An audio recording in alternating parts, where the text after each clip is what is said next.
Welcome to this week's show of Prairie Pursuit. I'm your host, Brian Lloyd. We're hunting in southeast Saskatchewan for cranes.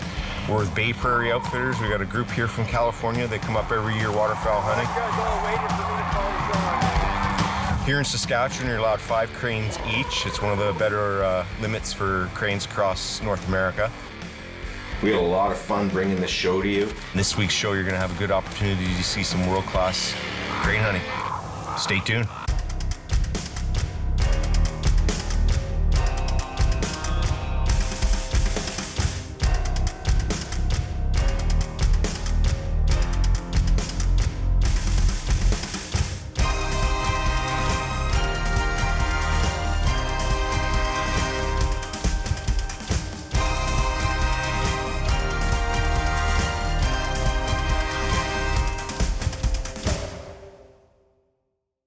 Bushnell's Prairie Pursuit is brought to you by Bushnell Canada, Hornady, Black Rock Automation, JB's Sausage Maker Supplies, Ultimate ATV and Off-Road Training, OK Tire Park Street, Regina, Trail Runners Canine Training Center and Labradors, Butcher's Best, Capital Auto Mall, Customize, North Pro Sports, Rev Energy Services, and these fine sponsors.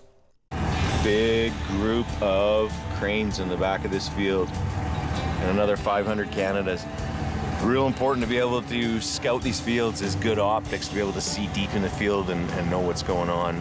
We rely on the Bushnell Forge for all of our spotting, and we are able to find birds. Tremendous glass, this Bushnell Forge. Lots of birds in Saskatchewan. It's that time of year, migration's on. There are birds everywhere in Saskatchewan. It's a good thing for a guide. Want to see that? Got a mixture of Canadas. We got ducks, we got snow geese, we got cranes, we got lesser Canadas, Ross geese in here. Well, I'll have to check a couple more fields before dark. It's tough scouting in the evening. It takes a lot less time to be able to check fields. It gets dark fast, so you don't have the same luxury as the morning where you can drive around and get permission. It's easy.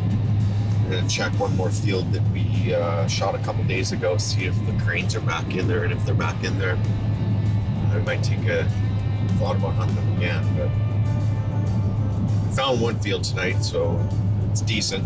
It should be good enough. We'll probably try the California boys in there tomorrow, and fingers crossed that we can get our cranes. Are we taking the brush to the blind? Absolutely. Oh, Willer was nasty.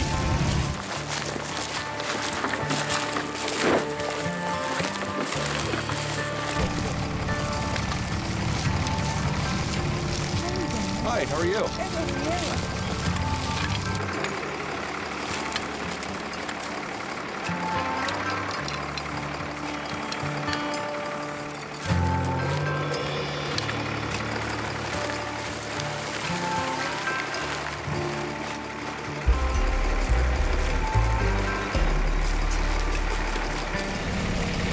My big concern with this shoot this morning is the distance we are from the roost, which is half a mile at best.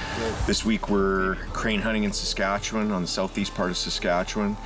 I've been a guide for a number of years, closing in on 20 years, and I'm guiding currently right now with Bay Prairie Outfitters. Been with Bay Prairie for the last 10 years, and one of the specialties that we have is crane hunting, and it's a wonderful game bird target.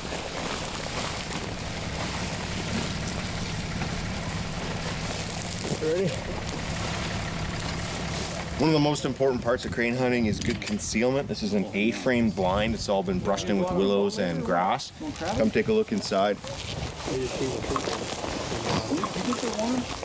The blind allows you to be covered up.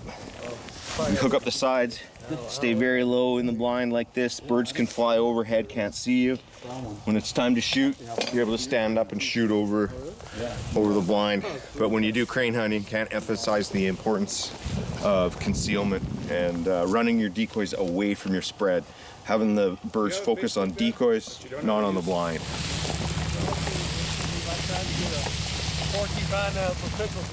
This week we're with Bay Prairie Outfitters in southeast Saskatchewan. It's a great place, one of my favorite places to waterfowl hunt. We're focusing on cranes for this episode, and we're going to try and show you some wonderful techniques for cranes. We're with the legendary outfitter Mike Ladinier of Bay Prairie Outfitters. He's been an outfitter for 40 years. I've guided for Mike for 10, and we've got some clients in from California that love crane hunting. They've basically requested to crane hunt every morning.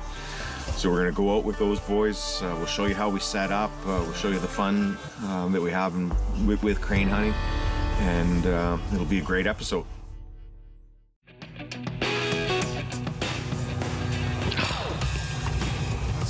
We're with Bay Prairie Outfitters. We got a group here from California. They come up every year waterfowl hunting.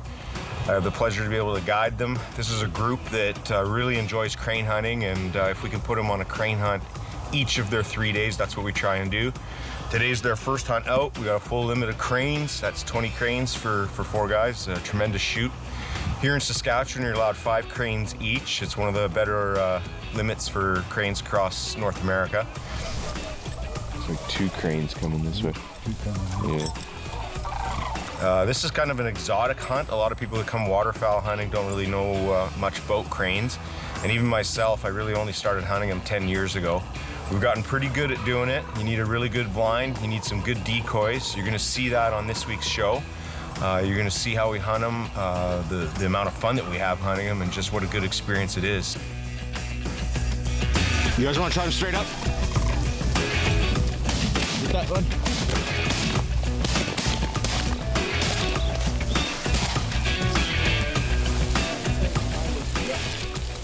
Cranes can be called. A lot of people are unsure about calling cranes. Cranes can definitely be called. And there's really 2 methods for calling cranes. One is just to take your Canada goose call. So it's the Canada goose call that you would normally use for Canada geese.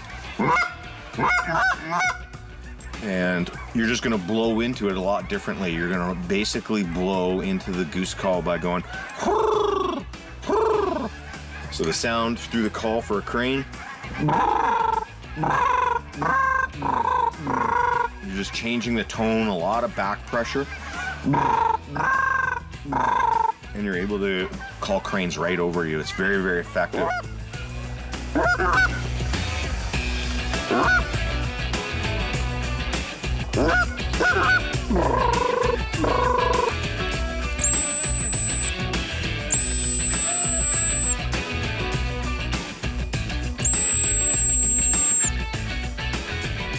Let's just pass on this single.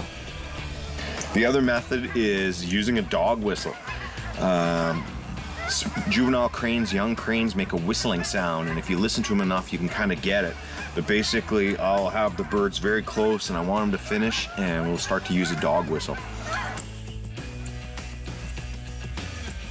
It's not really, really loud whistle like a referee's whistle. You can pick these up, and any dog whistle, you can just kind of adjust how the sound you want. But what you want to do is try to have that whistling sound as close to those young birds. Between those 2 methods, whistling and calling, you get a lot of luck with cranes. Calling. Juvenile cranes work steadily. Secret trick. If we can get these 2 both to come, we'll try them.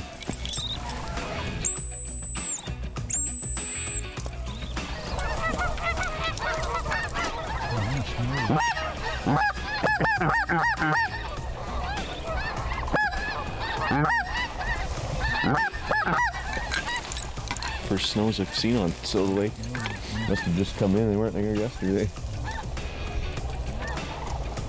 The snows come from further north? Or? Yeah, along the Hudson Bay coast, the Arctic coast. Okay. But we've had northwest winds the last day and a half, and then it's really supposed to kick from the northwest over the next 24 hours. So we should see a lot of migration, a lot of snows coming in, a lot of Canadas, a lot of lesser Canada should come. The cranes are pretty much already here, and Yeah. they'll stick around. They start to leave this area about October 8th, October 10th. And then when they're gone, that's it. We don't see any more cranes. Yeah. By the 15th of October, there's like pretty nothing land. Yeah, gone.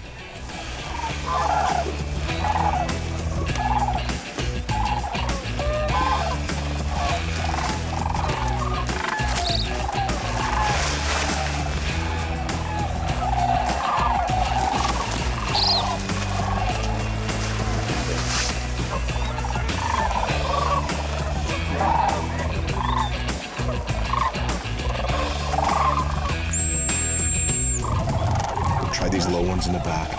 Wait, just wait.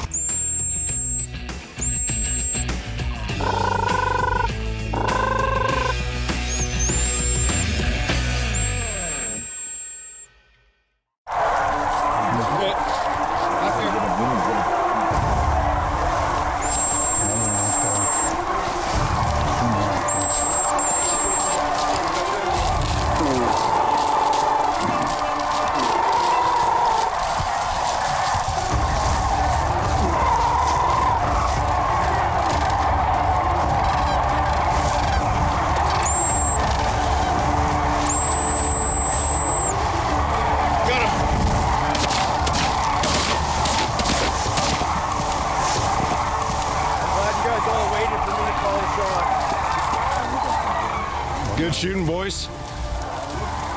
We got a cripple over here we'll get after.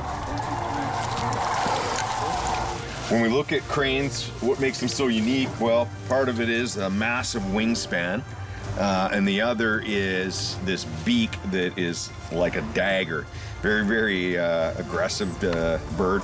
When they're flying over, you definitely want to make sure that you're getting them within 40 yards and keeping your shots relatively close. They're a heavy bird. They're a real tough, stout, hardy bird. And you want to be shooting BBs, and you want to try and make sure your shots are within 40 yards.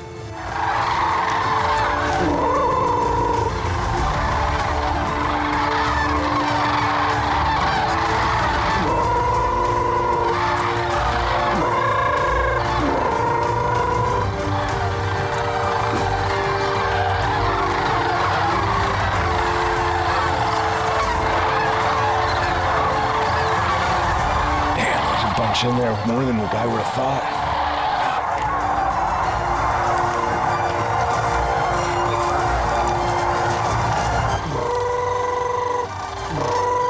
Get him! Get him!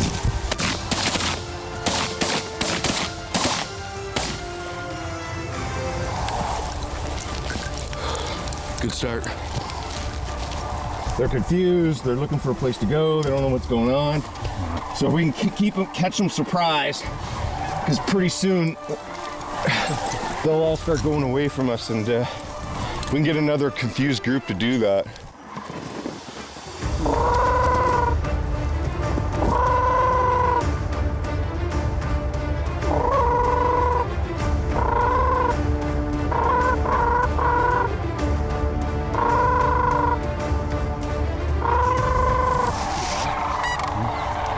Let's just let the rest of these birds settle. They don't know what's going on. We might be able to get another 5 to do that.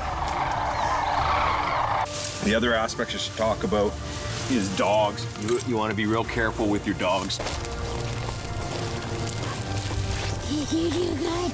Yes, you did.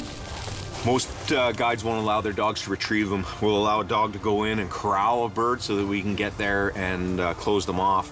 But many dogs have been seriously wounded or even killed by a crane that's still very much alive, and with this beak gets into a dog and punctures into their chest or punctures into their eyes. So if you are running your dog around cranes, tie them up to the stake, leash them, hold them back.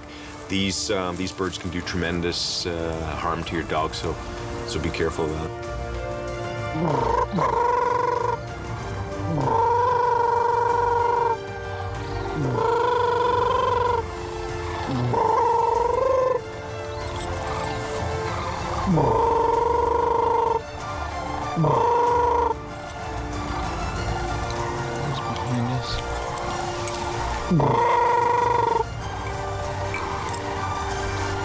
Oh, that's really nice.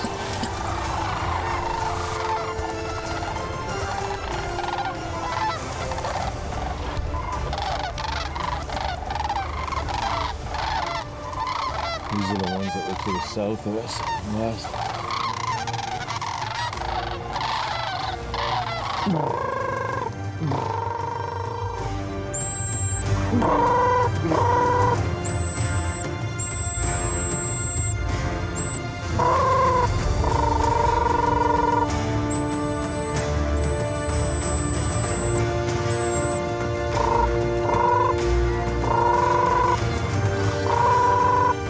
Cut him on that side if you can.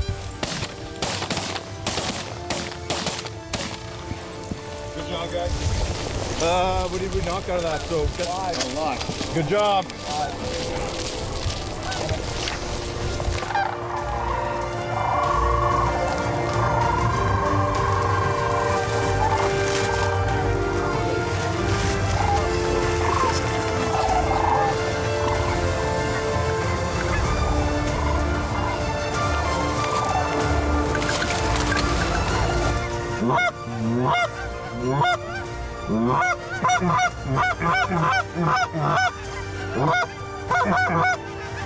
Straight up, guys. Try him, straight up.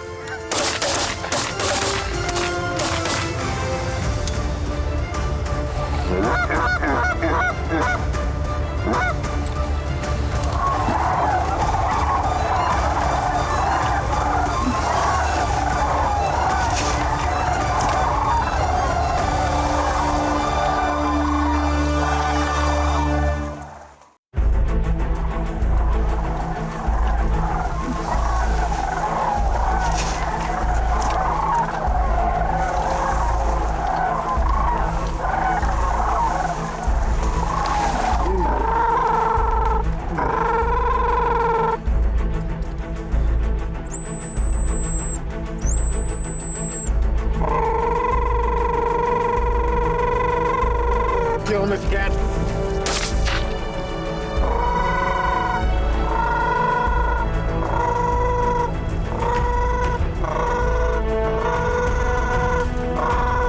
Roast him.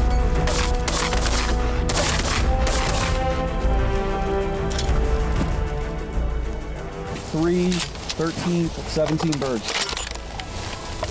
17,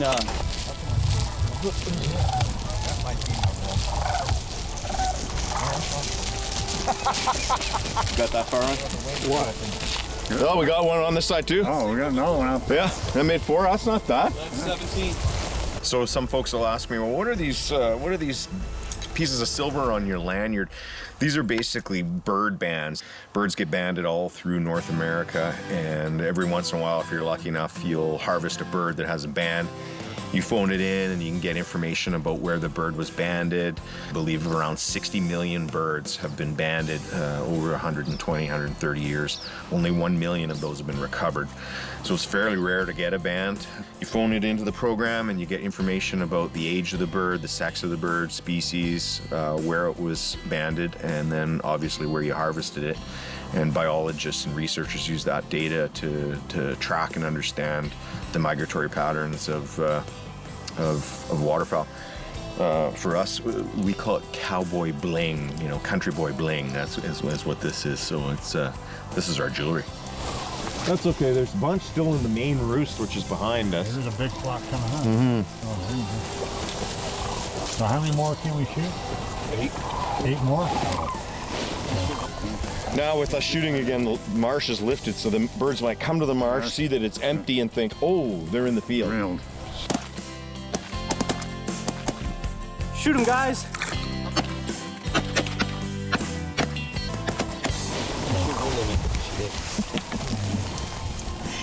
The trouble with shooting, there's always a limit. We do. It was tricky being over them feeding in this field so damn close to the roost, but we're making it work. Good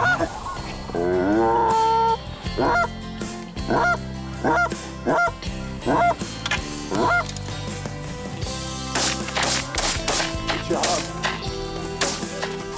These 3 cranes might fly over the marsh and decide that they need to come visit us.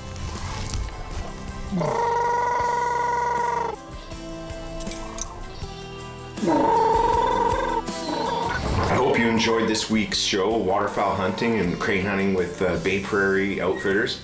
We had a great time. We had a lot of fun bringing this show to you. If you want to book a hunt with Bay Prairie Outfitters, get a hold of Mike Ladnier, and you can call Mike at 361-676-2012. He'd love to hear from you.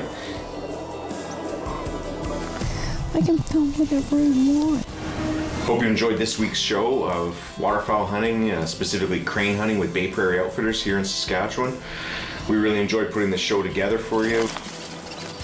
This is kind of an exotic hunt. A lot of people that come waterfowl hunting don't really know much about cranes. For you guys from California, what makes crane hunting so appealing to you? What's the draw? It's hard. It's hard. It's hard to get them in. They're hard to kill.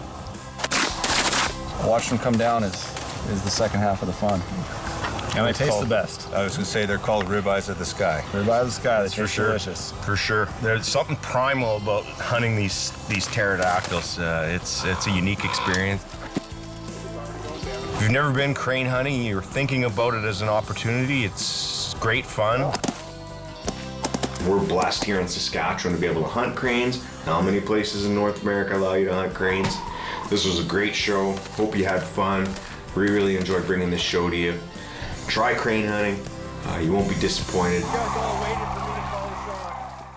Bushnell's Prairie Pursuit is brought to you by Bushnell Canada, Hornady, Black Rock Automation, JB's Sausage Maker Supplies, Ultimate ATV and Off-Road Training, OK Tire Park Street, Regina, Trail Runners Canine Training Center and Labradors, Butcher's Best, Capital Auto Mall, Customize, North Pro Sports, Rev Energy Services, and these fine sponsors.